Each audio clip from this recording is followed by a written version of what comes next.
के बीच ही आज देश के अलग अलग शहरों में 204 श्रमिक ट्रेनें चली, लेकिन इसके बावजूद हजारों लोग अभी भी सड़कों पर हैं, हजारों लोग अभी भी पैदल चल रहे हैं, एक शहर से दूसरे शहर पहुंचने के लिए, एक राज्य से दूसरे राज्य तक जाने के लिए कई कई दिन वो सफर कर रहे हैं। इन्हीं मजदूरों के नाम पर पिछले 48 घंटे से जो पॉलिटिक्स कांग्रेस महासचिव प्रियंका गांधी और यूपी सरकार के बीच चल रही थी, उसका भी दी एंड आखिरकार हो गया। राजस्थान यूपी के बॉर्डर पर 24 घंटे से ज्यादा वक्त से 500 से ज्यादा बसें खड़ी हुई थीं। वो बसें अब अपने अपने शहरों को निकल गई हैं।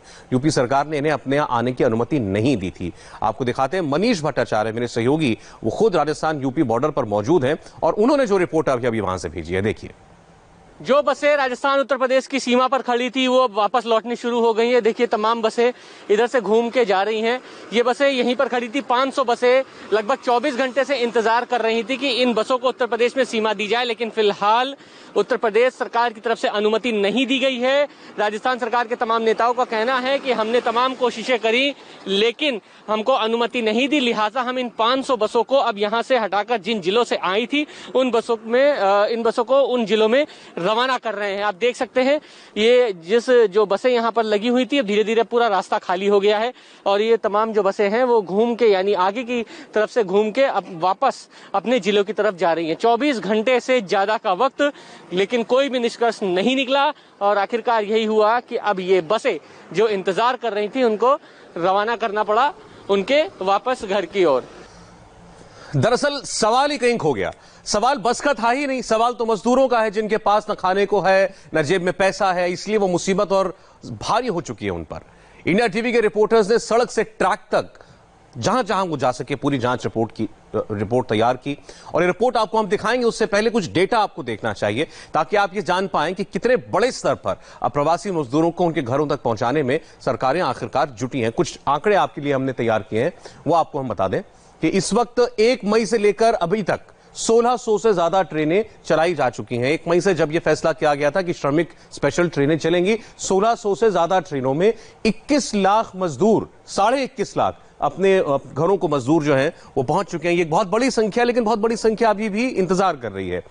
यूपी की, अगर अकेले यूपी की बात करें जहां से सबसे ज्यादा श्रमिक और राज्यों में जाते हैं, तो यूपी के शहरों में 1000 ट्रेनें पहुंची हैं। एक ट्रेन के अंदर कम से कम 1200 मजदूर होते हैं। तो आप अंदाजा लगा सकते हैं कि यूपी के अंदर कितने मजदूर जो हैं वो पहुंच चुके हैं। 48 घंटों में उत्तर प्रदेश में 206 ट्रेनें पहुंचेंगी आने वाले 48 घंटों में, और बिहार में अब तक 428 ट्रेनें पहुंची हैं। यूपी और बिहार लाखों लाख मजदूर हैं जो कि और राज्यों में काम करने के लिए जाते हैं। इसी तरह मध्य प्रदेश में 100 से ज्यादा ट्रेनें जा चुकी हैं। तो बिहार में 428 पहुंच चुकी हैं, मध्य प्रदेश में 100 ट्रेनें, और अकेले यूपी में अगले 48 घंटे में 206 ट्रेनें जाएंगी।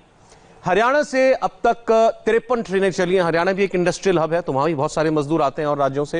हरियाणा से 4257 बसें भी चली हैं और 2 लाख से ज्यादा मजदूर जो हैं वो हरियाणा से रवाना हो चुके हैं। बड़ी तादाद है क्योंकि हरियाणा बहुत बड़ा राज्य नहीं है, तो वहां से भी 2 लाख से ज्यादा मजदूर जो है वो अपने अपने घरों के लिए ट्रेन या बस के जरिए रवाना हो गए हैं।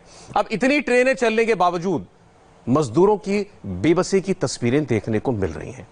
लेकिन बेबसी से पहले आज की कुछ अच्छी तस्वीर आपको हम दिखाएंगे जो मुंबई के वसई से आई। आपको याद होगा कल मुंबई के बांद्रा में 4000 मजदूर अचानक पहुंच गए थे, भीड़ बिल्कुल अनियंत्रित हो गई थी। इसके विपरीत आज वसई इलाके में तस्वीर बदली दिखी। यहां 5000 मजदूर थे, लेकिन सबके लिए टेंट की व्यवस्था थी, बाकायदा स्क्रीनिंग भी हो रही थी।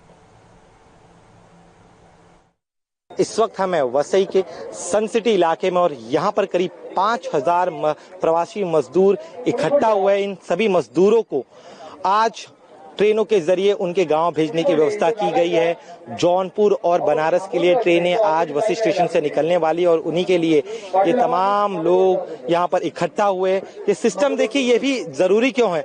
आप पैदल सफर करते हुए जाएंगे, किसी गाड़ी में सफर करते हुए जाएंगे तो काफी मुश्किलों का सामना करना पड़ेगा, चिलचिलाती धूप होगी। लेकिन यहाँ पर देखिए, जिन मजदूरों को श्रमिक ट्रेनों में सफर करना है उनके लिए किस तरह की व्यवस्था यहाँ पर की गई।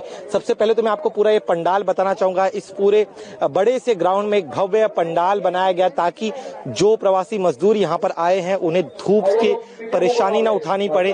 साथ ही में जिन जिन लोगों का रजिस्ट्रेशन हुआ है उन्हें जो है यहाँ पर टिकट जो है यहाँ पर इशू किया जाता है। देखिए, यहाँ पर इनको रेलवे टिकट जो है वो दिया जा रहा है, जिनके नाम लिस्ट में है, जिनका रजिस्ट्रेशन है उन्हें टिकट दिया जा रहा है। और उसके बाद यहाँ पर मेडिकल जो टीम है वो यहाँ पर सबको जो है स्कैनिंग करती है, उनका टेम्परेचर चेक करती है। फिर बच्चे हो महिलाओं उसके बाद इन मजदूरों को जो है, इन प्रवासी लोगों को जो है यहाँ पर बसों की व्यवस्था की गई है। इन बसों में भरकर स्टेशन तक ले जाया जाता है। आप इस सिस्टम को देखिए कितने सलीके से यहाँ पर तमाम तरह की व्यवस्था की गई है। देखिए मजदूर वहाँ पर लाइन में खड़े हुए, जो लोग यहाँ पर रहते हैं उत्तर प्रदेश, बिहार के, राजस्थान जाना चाहते हैं, वो एक एक कर अब इन बसों में भरेंगे और बसों में भरकर ये अब स्टेशन की तरफ बढ़ेंगे। मजदूरों के बीच डिस्टेंस जो है उसका भी खासा ख्याल रखा गया है ताकि कोरोना का संक्रमण न फैले मजदूरों के बीच में, जो इतनी बड़ी संख्या में आए हैं। तो ऐसे में यहाँ पे देखिए, इस गैप को समझने की कोशिश करिए।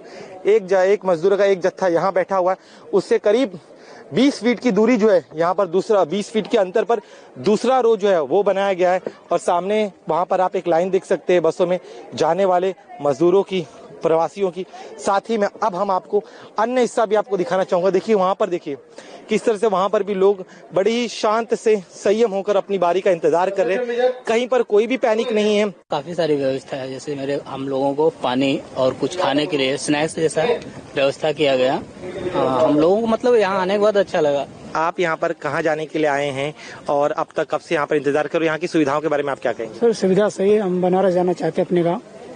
ये यहाँ पे मैं अपना सैलून का धंधा करता था, अभी जब से लॉकडाउन है तब से बंद है जी, तो अभी अपने गाँव प्लान कर रहे हैं। आप कहाँ जाने के लिए यहाँ पर आए और कब से इंतजार करें यहाँ पर? हम जाने वाले हैं गोरखपुर। ये मुझे आया 2 घंटा हो गया। 2 घंटा हो गया। यहाँ की व्यवस्था को लेकर आप क्या कहना चाहें? किस तरह की व्यवस्था की, क्या कोई बड़ी समस्या हो रही है या स्टेशन कब तक जा पाएंगे आप? तो अब देखते हैं कब तक जाएंगे। अच्छा व्यवस्था बढ़िया किया गया है, देखते हम कब तक जाते हैं स्टेशन। आपको लग रहा है कि, और आप लोगों को समस्या क्या कोई जब से आप यहाँ पर रुके हुए थे, और अब जब सरकार इतने सारा श्रमिक ट्रेनें चला रही है, तो आपको लगता है जो मजदूर पैदल जा रहे हैं उन्हें रुकना चाहिए, अपनी बारी का इंतजार करना चाहिए, धैर्य रखना चाहिए? हाँ, ये तो करना चाहिए सर। अभी उन लोग भी तो मजबूर है खाने के लिए, उन लोग किसी के पास कमाई धमाई नहीं, पैसा कुछ, तो लोग क्या करेंगे? मजबूर में इंसान जा ही रहा है पैदल, अभी क्या करेंगे? इसके पास कोई समस्या नहीं, वो नहीं है व्यवस्था, तो क्या करेगा? अभी भूखा तो मरेगा, अपने गाँव में तो कैसे पहुँचना ही चाहिए ना। जानलेवा सफर से बचा जा सकता है अगर आपकी तरह वो भी ट्रेन पकड़े तो? सर बचा तो जा सकता है, लेकिन अभी लोग को सोचना चाहिए ना। वो लोग सोच रहे हैं अगर मैं रुक गया, कितने नंबर आए ना आए तो फिर क्या होएगा। जौनपुर के लिए निकले हैं। अच्छा, क्या यहाँ की व्यवस्था कैसी लगी आपको जिस तरह से आप लोग यहाँ पर आए रुके हुए? व्यवस्था तो यहाँ पे बहुत अच्छी है, वैसे पानी वगैरह भी दे रहे हैं और जिनका मैसेज है उनको जाने के लिए भी दे रहे हैं, जिनका नहीं भी है उनको भी बिठा के रखा हुआ है कि अगर सीट खाली रहेगी तो उनको भी चांस मिलेगा। आए थे तो 2-3 घंटे तो हमको धूप में ही बैठना पड़ा, अभी छांव में आए हैं तो अभी ठीक लग रहा है। यहाँ की व्यवस्था कैसी है फिर? ठीक है व्यवस्था। ट्रेनें शुरू हो चुकी हैं, यात्री अपनी जान जोखिम में न डाले, बाकायदा रजिस्ट्रेशन करें। आप देख रहे हैं कि जिन लोगों ने यहाँ पर रजिस्ट्रेशन किया था उन तमाम लोगों के नंबर्स आ गए हैं। थोड़ा वक्त जरूर लगा, लेकिन अब चूंकि ट्रेनों की संख्या ज्यादा बढ़ा दी है तो ऐसे में जल्द नंबर लोगों का लगेगा और ज्यादा से ज्यादा लोग जो है एक बार में अपने गांव जा सकेंगे। मजदूर भाई बहनों से बस इतना ही कहना चाहते हैं कि थोड़ा सा सब्र और करें। एक व्यवस्था बना दी गई है आपको आपके घर पहुंचाने के लिए, वो रजिस्ट्रेशन करना पड़ता है, वो उसके बगैर बड़ी मुश्किल होगी, तो केवल सब्र से वो आप काम कर लें तो उसके बाद अपने घरों को आप आराम से पहुंच सकते हैं। लेकिन महाराष्ट्र से ही नहीं, दिल्ली, हरियाणा, उत्तर प्रदेश से भी हजारों मजदूर निकले हैं। मथुरा बॉर्डर पर इस वक्त क्या तस्वीरें देखने को मिली, हमारे संवाददाता पवन नारा ने एक रिपोर्ट भेजी है। इस वक्त हम मथुरा के बॉर्डर पर हैं। यहाँ पर मजदूरों का धूप में सफर जारी है। छोटे छोटे बच्चे हैं, खुद पैदल चल रहे हैं, जो पैदल नहीं चल सकते वो गोदी में है। छोटी बच्ची है, ये भी चली जा रही है, माँ के सर पे बोझ है, हाथ में थैला है। अब बस और ट्रेन चलाने की बात की जा रही है। बैग में सिमटा हुआ इनका पूरा घर संसार और इस बैग में पानी भरने की कोशिश ताकि ये पाउच पानी भर के आगे ले जा सके। कहाँ से आ रहे हैं आप लोग? दिल्ली से आए हैं। दिल्ली से आए हैं जी। तो थके नहीं पैदल चलते चलते?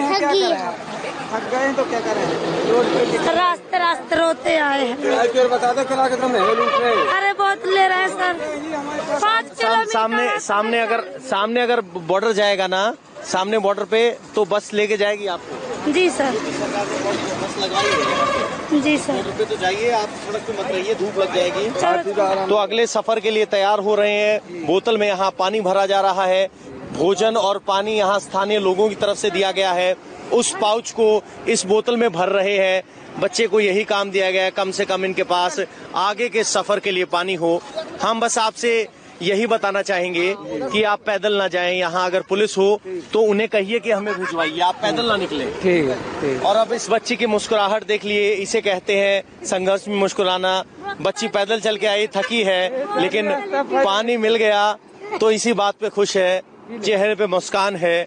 लेकिन ये बचपना शायद सैकड़ों किलोमीटर चलने के लिए तैयार ना हो, लेकिन अब जब उम्मीद बस की दिखाई दे रही है तो इनको राहत नजर आ रही है। यही निकले थे कि अब पैदल चलेंगे। अब आपको इतना हेल्प कर रहे हैं, इसलिए क्रोध आ गया कि हमारे यहाँ शासन है और दिल्ली में कोई नहीं है, सब कुत्ते हैं। नहीं ध्यान दिया? नहीं दिया, हम लोगों को मारते थे और नाले में फेंक देते थे उतार के गाड़ियों से, पुलिस वाले। हाँ, ये व्यवहार हुआ? हाँ जी।